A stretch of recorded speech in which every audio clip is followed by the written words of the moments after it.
In response to my top 5 favorite 2014 video games, I will do a top 5 disappointing video games of 2014. Do not confuse that with top 5 bad games of 2014. There will be no Rambo on this list. So let's get started. Expectation versus reality was the criteria I used to make this list, and we'll start with Titanfall. I was really excited about Titanfall because this was the first big first-person shooter game for the Xbox One, and it was made by some guys that were fired from Infinity Ward, who obviously did some Call of Duty games. I believe it was Modern Warfare 2, which is considerably one of the best Call of Duties out there.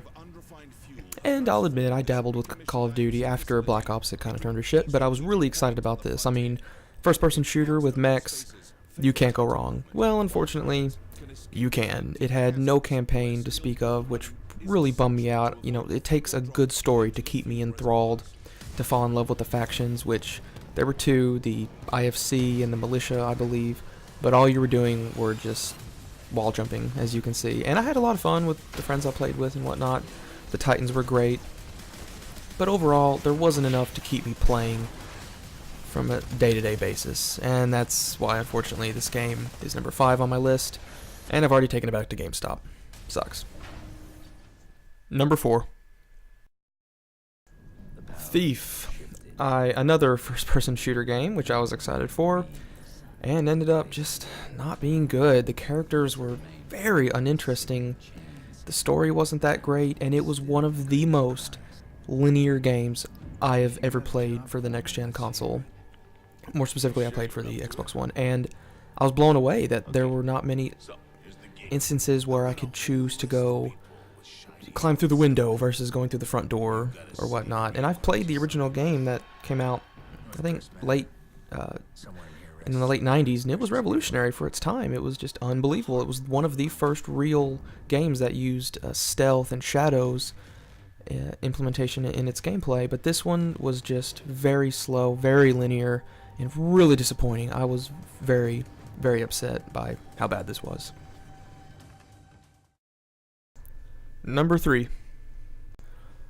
Watch Dogs. Another game I was excited about, like everyone else in the world. Now, this is a game that was disappointing to me because of the hype train that everyone jumped aboard. And I'll admit, I did too. I thought, Grand Theft Auto with hacking elements. Yeah, how can you go wrong? But that's exactly what was disappointing with this game. It was Grand Theft Auto with very few hacking elements. Sure, you can do cool things like that, but other than that, what do you got? You have a very bland story, characters that have no true motivations, who are totally unrealistic and unrelatable. It was not as revolutionary as Ubisoft wanted us to believe. It just wasn't. I'm not arguing that it's a bad game. It was just disappointing to me. Number 2. Assassin's Creed Unity. Now, before I go any further, I will admit I was never a huge fan of the Assassin's Creed game. I did appreciate part 1 and 2 and the stealth elements, and of course the stories were always pretty great, but once it started hitting part 3 and even Black Flag, I was waiting for innovation. That's what drives me to play games. I do not like carbon copy. That's why Call of Duty's dead to me. There's no innovation. There's absolutely no innovation.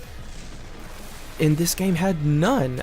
I dare you in the comment section, please, I want you to tell me what was innovative about this game. It was another Assassin's Creed game. But if you love Assassin's Creed, that's fine. Look, it was a good game. Again, I'm going to reiterate this every time. This was a good game, but there was zero innovation. And as far as like the having 10,000 people on the same screen at the same time, that's bullshit. You turn around, you'll see the same guy with the same costume. Very disappointing, this game. Very disappointing. God dang. Before I reveal number 1, I would like to talk about the dishonorable mention, Metal Gear Solid Ground Zeroes.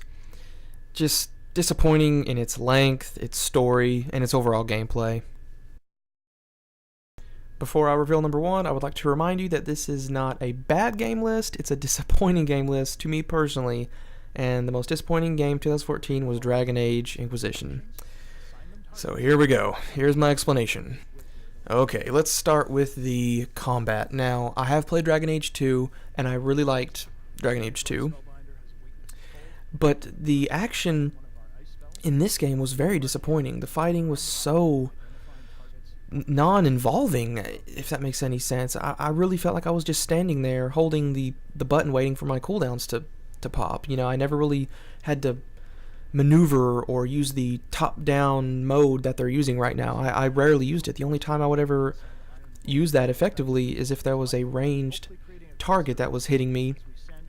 I was a melee warrior, a two-handed warrior, and I never used it that much unless I wanted to single out a ranged target while I was fighting the main target, say.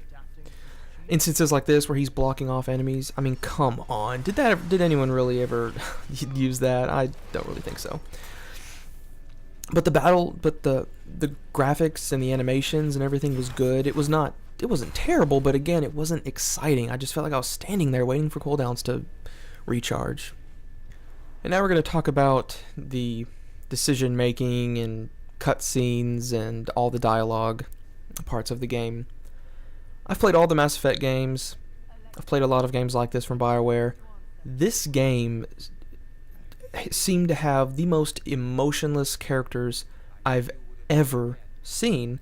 Even when you picked like a renegade action, there wouldn't be much facial expressions of anger. I just felt that it was just blank. It was stunning to me. And you know, I played on Xbox One. I'm sure it's not different from PC to PS4. It could be. I could be wrong. But it felt lifeless. Every single option my character had the same straight face. If someone disagreed with me, they would have the same blank face. I was just blown away by how boring the dialogue was. Now, I read a lot of reviews, and a lot of people actually agreed with me in that respect, that it just wasn't really enthralling. The dialogue wasn't enthralling, and I actually love that shit. Like, a lot of my friends from grade school hated Final Fantasy because, oh, there's just talking and you have to skip through everything. No, that's my favorite part. You know, well, obviously it was just you had to do some reading, but I love that. I love dialogue. I love character creation and interaction to see where these characters are going and how they are involved with each other, and without facial tones changing. You know, given the situation, it just dies. And I know I just said, you know, Final Fantasy, obviously their faces never ever change in the old school Final Fantasy games, but that was accepted. You know what I mean? You didn't have to think about that. But with this, you know, it's expected. I mean, come on, this is next gen. Make their faces fucking match what you're talking about. I could be wrong. This was just a little problem with me. And now we go to the thing that crippled the game for me, to the point where I could not. I didn't complete the game, and I know. And again, this is not a bad list. It's a great game. It's absolutely stunning. The graphics, the story was okay, I guess. But the biggest disappointment for me was this, and you'll think it's silly, but just hear me out. The side quests. Okay, what do I mean by that? About 90%, you know, let's say 95% of the side quests you get through, and pardon my language, fucking notes on the ground.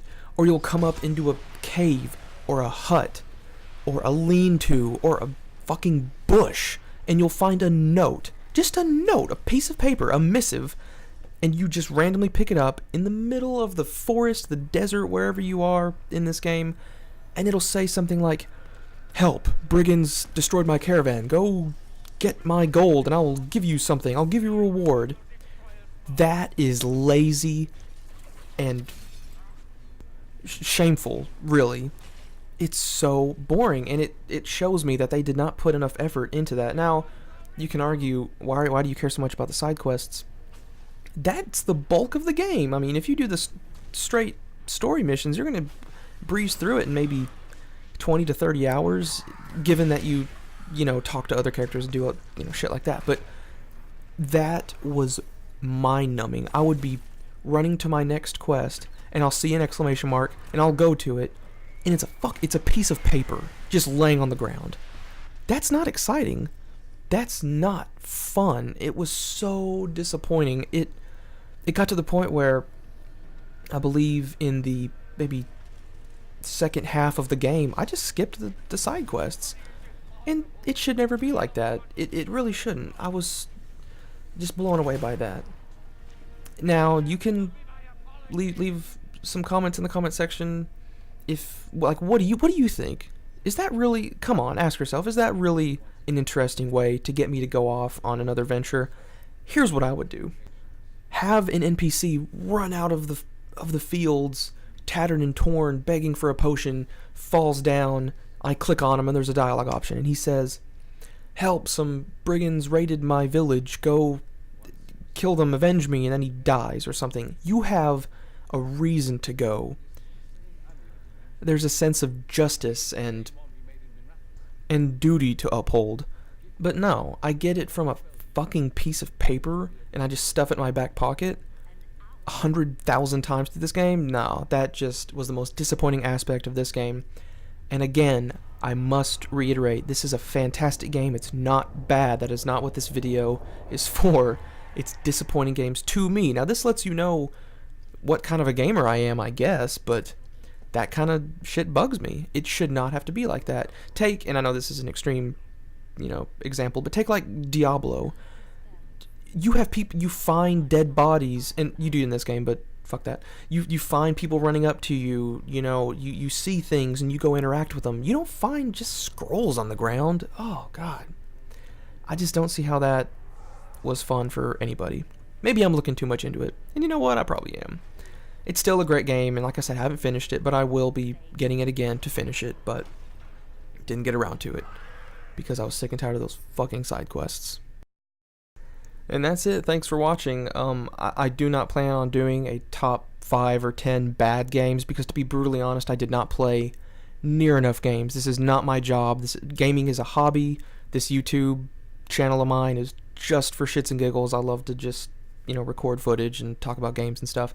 So I'm not like Angry Joe or the Spoony one or PewDiePie. I don't play games for a living, so there's no way I could rightfully do a top bad. It wouldn't be fair. I would not be playing everything.